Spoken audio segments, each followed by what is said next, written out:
Coming up on Marriage Today with Jimmy and Karen. When women are asked when their husband is most sexually attractive to them, one of their major responses, either number one or in the top there, is when he's doing housework. Men think, you can buff up, get a tan, unbutton your shirt, get a gold chain, strut around the house, She says, grab the vacuum, that'll do it right there. And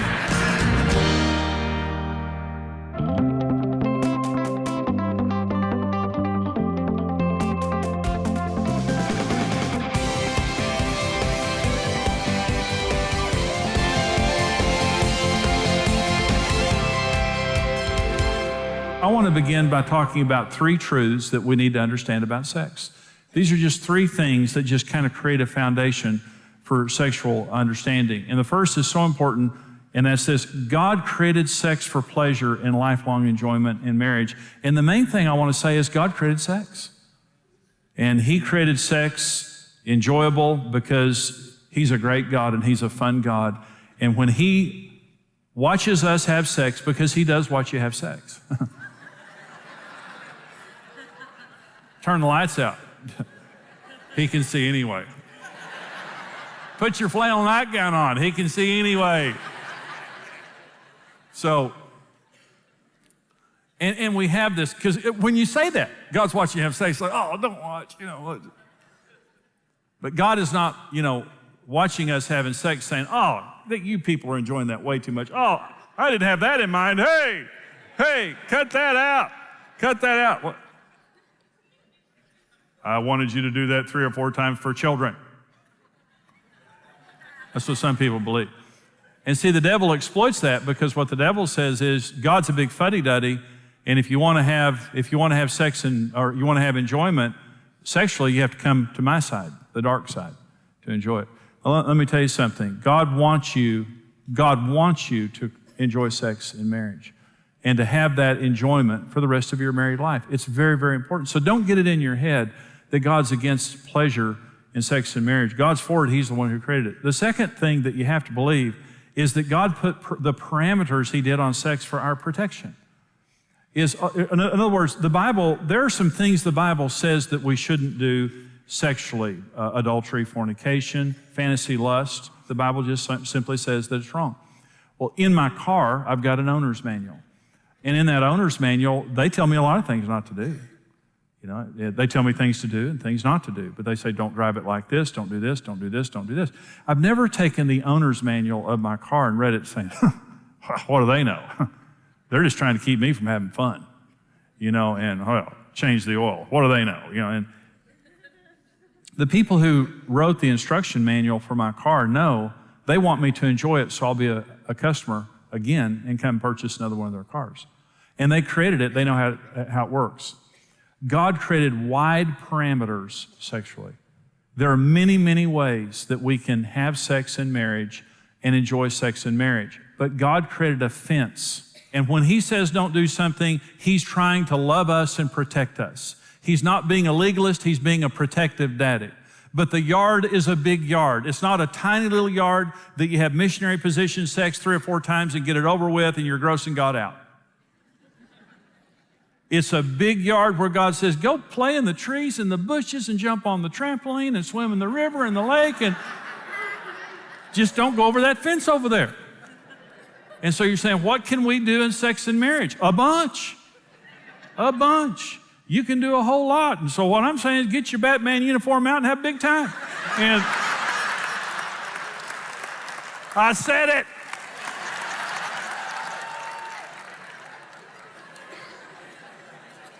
I told you I'd make you blush. I just didn't know I'd make myself blush. Anyway, so, isn't God fun? He's so fun. I love God so much. Here's another truth you have to believe. God created the sexual differences in us to make our relationship more fulfilling and dynamic. We're very different sexually, and you say, why did God do that? To make the relationship more fulfilling and dynamic. Let me talk about some of the differences between us sexually, because we're very different sexually. We're 2 halves of a whole. When you're relating to your spouse properly, your world comes together. I have half the brain, Karen has the other half. Together we're brilliant. Separately, we're not so brilliant. I have half the world, she has the other half the world. Together we have a whole world. Separately, we don't have the whole world. We're two halves of a whole, but we're different.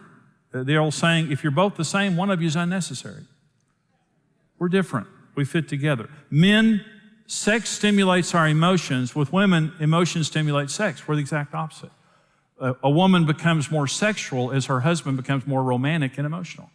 When we come into her world emotionally, she comes into our world sexually. That's her response. But for men, when women become sexual, we open up to them emotionally. Men are never more emotional than right after sex.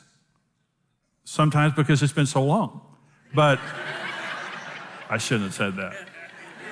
But truly, when we have sex with our wives, that's when we're most emotionally vulnerable. You get to our emotions through sex, and we get to your sex through emotions, what it is.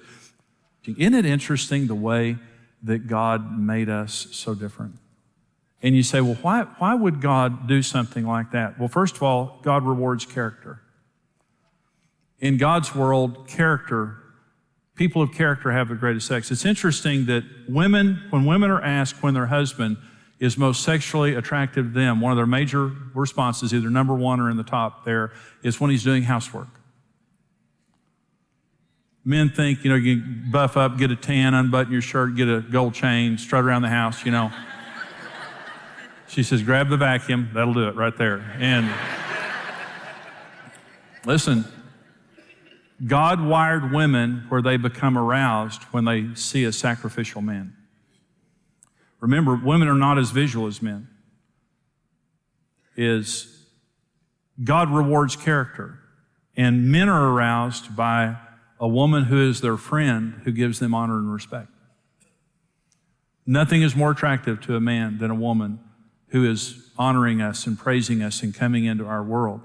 And when women honor their husbands and become our friends, and God rewards that. So let me talk about 5 ingredients to sexual fulfillment in marriage. Number 1, commit to meeting your spouse's sexual needs in a committed and faithful manner. Again, 1 Corinthians 7 says when we get married, our bodies belong to each other. Not a license for abuse, but a license for use. You never use your body to punish your spouse. This is your place of pleasure and delight, and it's yours. I'm so thankful for Karen. Karen has never used her body to punish me or withdraw from me, and she has been faithful even through the difficult times of our marriage. She's always been faithful to meet my sexual needs. About 20% of women are more sexual than their husbands. But let me just say this. It doesn't matter. It doesn't matter who's more sexual. The only thing that matters is that you say to your spouse, I'm committed to meeting your sexual needs. I will faithfully meet your sexual needs for the rest of our life. And my need. Now, I'm not going to sin. I'm obviously not going to violate my conscience before God. But again, there are many ways that we can please each other. There are many ways that we can enjoy sex in marriage together. I am committed. You will never not have your sexual needs met because of me. I will be a faithful partner. You're more important than anything else in my life except for Jesus. And I will faithfully serve you sexually. Number 2, ingredient of sexual fulfillment in marriage is communication of your sexual needs and allowing your spouse to communicate. A lot of times this is the issue that we just can't talk about. And is you need to talk. What is it that you like? What is it that you dislike? Sex was one of those issues for Karen and me before we had our vision retreat that we never sat down and talked about that much. We just get in bed and have sex and just, no pun intended, just kind of feel things out, So we would, but what happened was frustration, is that we were having sex, but we weren't verbally communicating and saying, yes, I like that. No, I don't like that. Yes, do this. No, I don't do that. It was just frustrating. So at one of our vision retreats, we just sat down and talked about sex. And we said, listen, what is our vision for our sex life? What do we believe that God is saying about our sex life? And we took sex and made it an open topic where we had plenty of time on our vision retreat just to let's talk about sex for a while. And we talked about my needs, we talked about her needs, we talked about things I like and don't like, we talked about things that she liked and didn't like. It was the greatest discussion we had ever had, and it changed our sex life because we talked about it. Again, don't be ashamed of this issue. It's an important issue, in your marriage, but you need to verbally communicate, and you need to both be in agreement. And if you do and you get in bed, you're going to have a great time. If you don't, if you're not communicating, a lot of your communication is just going to be through, not saying things, but just kind of pushing your spouse away and being negative, and they're going to take that as rejection. So talk about it and communicate what you want and all that. Number 3, commit to sexual purity to protect the integrity of your marriage. Sexual purity. Say, I'm committed to being sexual pure, and this is a big deal. Let me talk about some standards of sexual purity. If you're going to be pure, here's what you do. Number 1, I will not allow fantasy lust or lust for another person in my life. I'll take my thoughts captive. The most important thing sexually is your thought life. Pornography, temptation, those kinds of things, it's not centered in your sexual organs. It's centered in your mind. The only way you can overcome sexual temptation is to take control of your thoughts. You can't take thoughts out of your mind. You can only replace them with greater thoughts. Biblical meditation, according to Psalm 1, promises that we will succeed in everything that we do in our lives. And so the first commitment is, I'm not going to let people in my mind that I'm having sex with. I'm going to battle, and I'm going to take control of that. Number 2, I will not develop an inappropriate emotional or sexual relationship with another person, regardless of the condition of our marriage. Let me say this now, and I don't want to say this in a legalistic manner.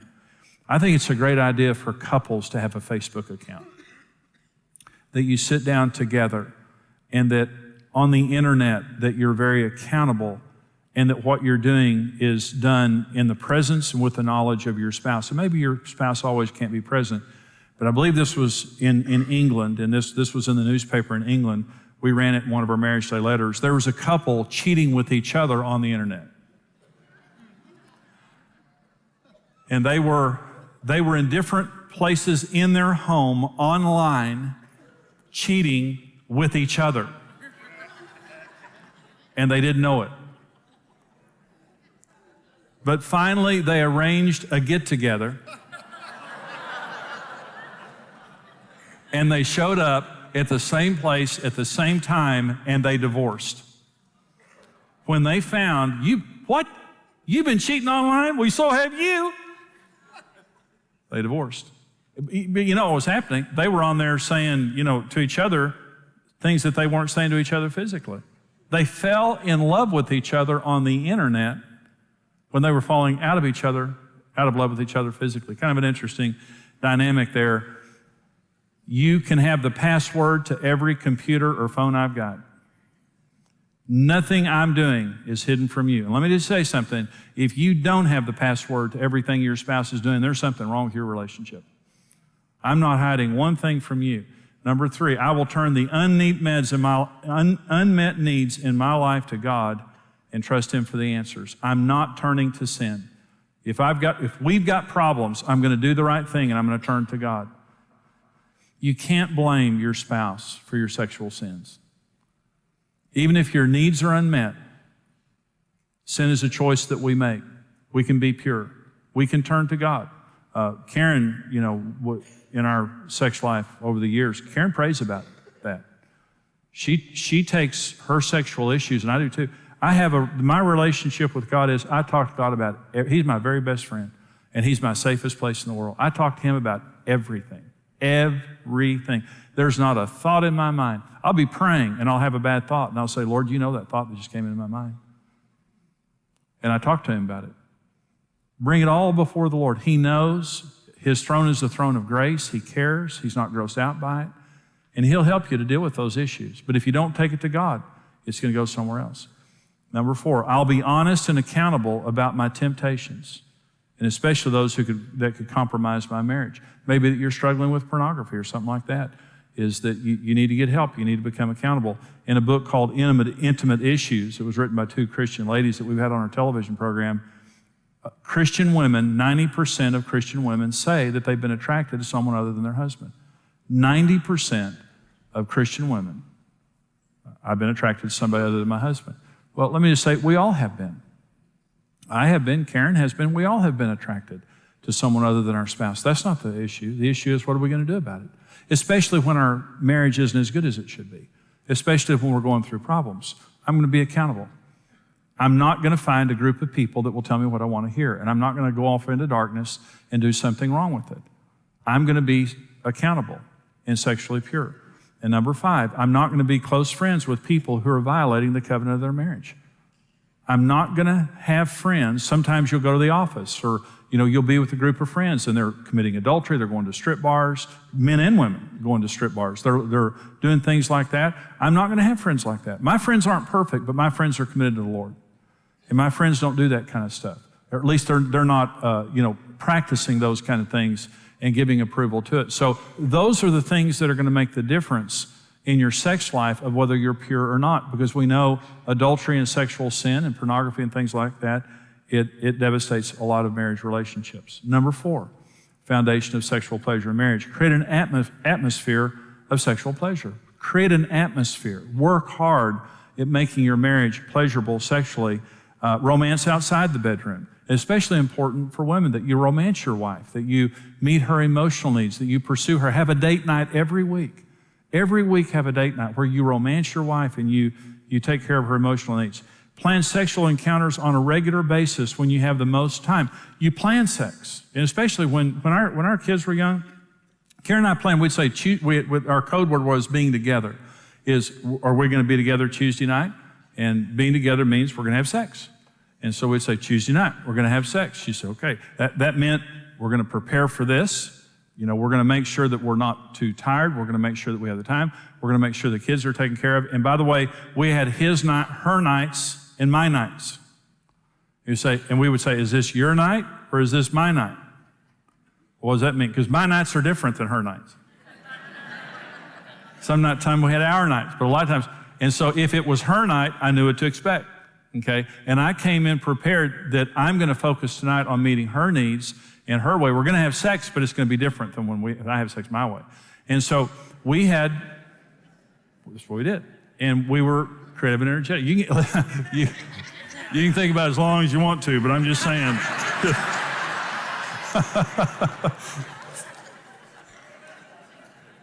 But we both got our needs met. That's the thing I'm trying to say. It wasn't all my way or her way. And sometimes it was just our nights. But the longer we were married, the more we enjoyed the same things. But we had special times. Sometimes morning is the best time to have sex. Sometimes you're just having a quickie. Sometimes you're just having sex and it's a quickie and that's all it is. And you go on. But sometimes you need a longie. And, and you need several hours to be together. And you need the time to enjoy each other, to talk, to share sex and to please each other physically. And so you can plan those things. In fact, it needs to be planned. It needs to be, a weekly issue in your marriage to where, 2 or 3 times this week, we're going to have times where we're together sexually, but especially one of those is going to be really special. And the last thing is this, the 5th thing is this, communicate and deal with sexual problems together. If you have sexual problems, deal with it, because most of us are going to deal with sexual problems, lack of desire, or whatever. It could be chemical, it could be unresolved conflict. You don't desire sex, it could be that there's conflict in our marriage, stress and fatigue, whatever it might be. If you're having a problem with sexual desire, go to the doctor. Or if you need to go get counseling, because there's an emotional issue. It may be past abuse. Sometimes people have been sexually abused in their past, and it has a lot of problems related to your present. You need to get help for that. Listen, when you're having problems sexually, your spouse is being affected by that. And so don't strand your spouse sexually by not dealing with your problems, whether it's medical, whether it's emotional, whether it's whatever it is. If I've got a problem, I'm going to deal with my problem aggressively for the sake of our marriage. Well, I hope you enjoyed that teaching. This is just a part of the 10-part seminar that I do called Marriage on the Rock. It was the first seminar that I ever did, first book I ever wrote. Was Marriage on the Rock. It still is to this day the most important marriage teaching that I do. And we want to put this into your hands, the full seminar series and the book. We want to put it into your hands. And right now, for your gift of any amount to Marriage Today, we want to send you the CD single, The Most Important Issue in Marriage. It's the first teaching in the seminar.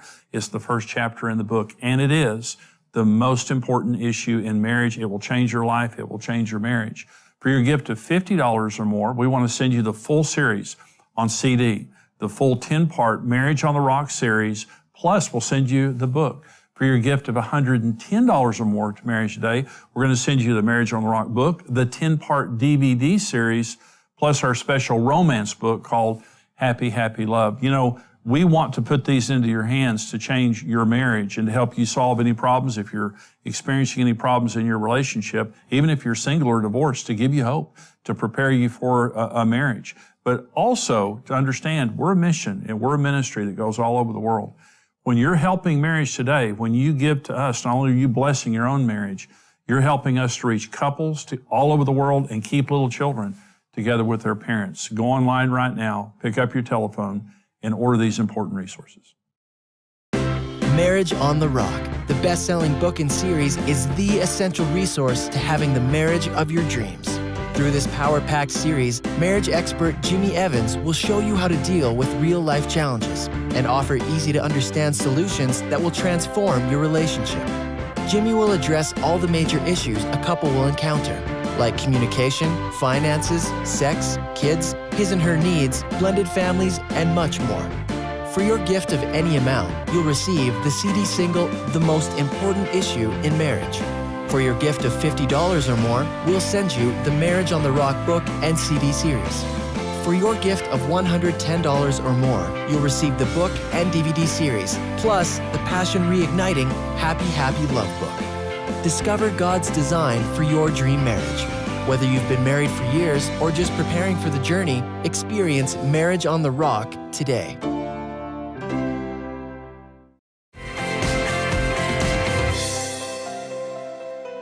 We know that is such an important teaching on sex, sexual fulfillment in marriage. And this is the issue. Sex is such a wonderful blessing. Unfortunately, sex is one of the main reasons that people get married. It's also one of the main reasons that people get divorced.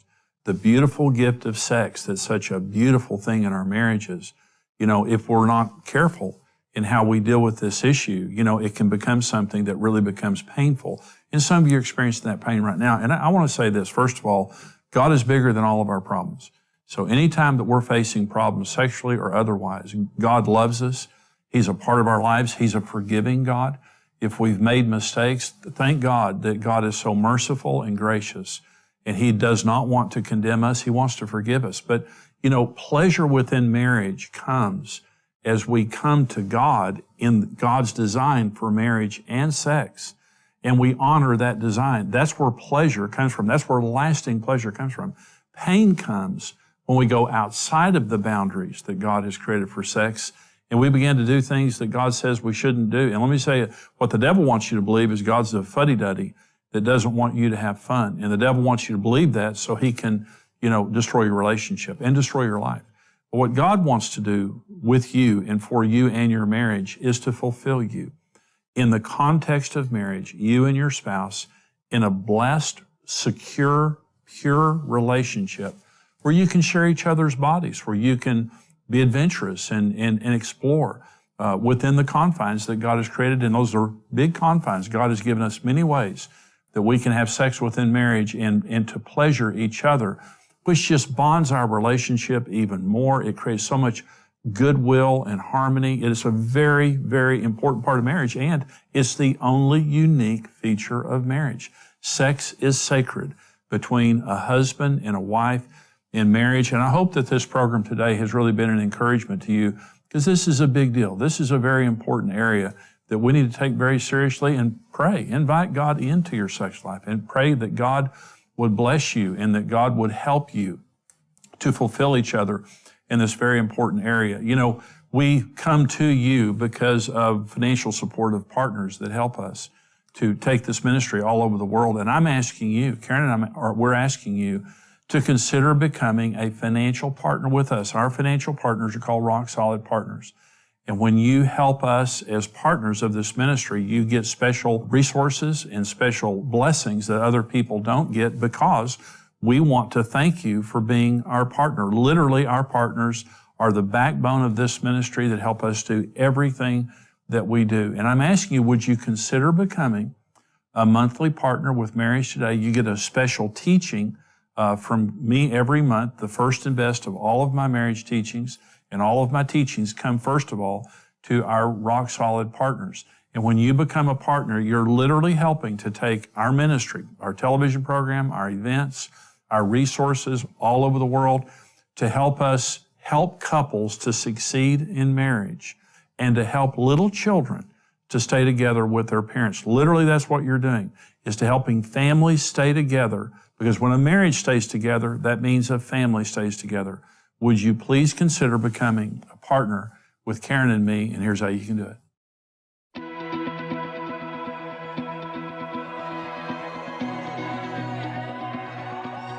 We all enter into marriage confident a happy, fulfilling life is in front of us. Over time, life's journeys can quickly deflate those expectations, and we're left feeling like we've fallen out of love. But with the right information and a mutual commitment to success, a better marriage is possible. Become a rock-solid partner and gain instant access to practical marriage help in topics ranging from communication, needs, and intimacy, as well as blended families, intentional dating, spiritual health, and much more. Marriage Today exists to help every person succeed in marriage. With your help, we can continue raising a standard for marriage and reverse the curse of family breakup in order to rebuild the nations one home at a time. That's why we're tied into the ministry. We want to be able to bless and give so they can keep doing what they're doing. There's just millions of marriages that need help, and if this is a way we can help facilitate that, then that's a great way to spend some money. We love Jimmy and Karen, and we love just learning more about how to be a better couple and how to help other couples like they do. Become a rock-solid partner with the ministry and mission of Marriage Today. Subscribe to Marriage Today's YouTube channel for more marriage-building videos and updates.